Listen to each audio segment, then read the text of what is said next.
একসময় দরজার বাইরে থেকে কে যেন সালাম দিলেন। নবী সালামের উত্তর দিয়ে বুঝতে পারলেন এটি উমরের কণ্ঠ। সে আশেপাশে তাকিয়ে দেখে কোনো বিবি নেই। উমরকে নবীর বিবিরাও ভয় পেতেন, কারণ ওনার বিচার সবার জন্য সমান। ওনার কাছে সবাই সমান, সবার জন্য সমান বিধান। মদ পান করার অপরাধে নিজের কলিজার টুকরো সন্তানকে ৮০টা বেত মেরেছে। এক রাত পেটাতে পেটাতে আহত করেছে, আরেক রাত পেটাতে পেটাতে দুনিয়া থেকেই শেষ করে দিয়েছে। একদিন ওমর রাদিয়াল্লাহু তাআলা আনহু ছেলের মুখে গন্ধ পেয়ে ছেলেকে জিজ্ঞাসা করলেন, তুমি কি মদ খেয়েছ? ছেলে বলে, না বাবা, আমি নবীজ খেয়েছি।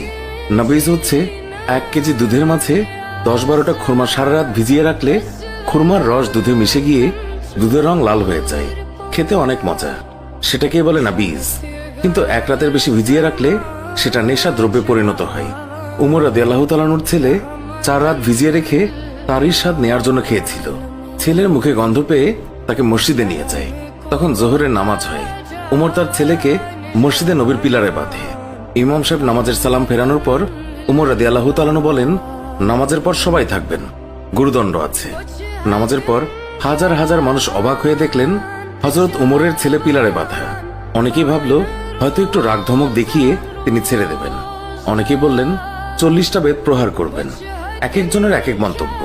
আবার কেউ বললেন উমরের মন অনেক কঠোর, সে পুরো শাস্তিই দেবে। এইভাবেই কানাঘুষা চলতেই থাকে।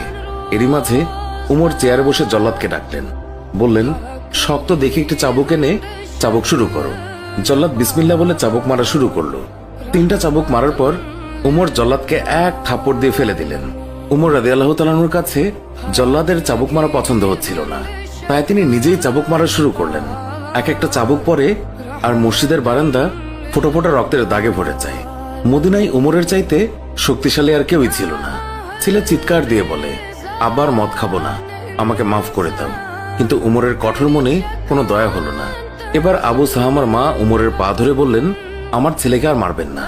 ৩০টা বাড়ি মারা হয়েছে, বাকি 50টা বাড়ির জন্য আমি এক একটা বাড়ির জন্য একটা করে উট আল্লাহর রাস্তায় সাদগা করব।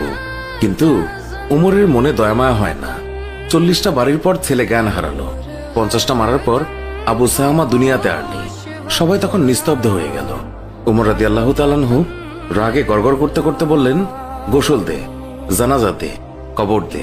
কবর দেওয়ার পর ৫১ থেকে আবার কবরের উপর বাড়ি মারা শুরু করলো। এইভাবে ৮০টা বাড়ি শেষ করলো।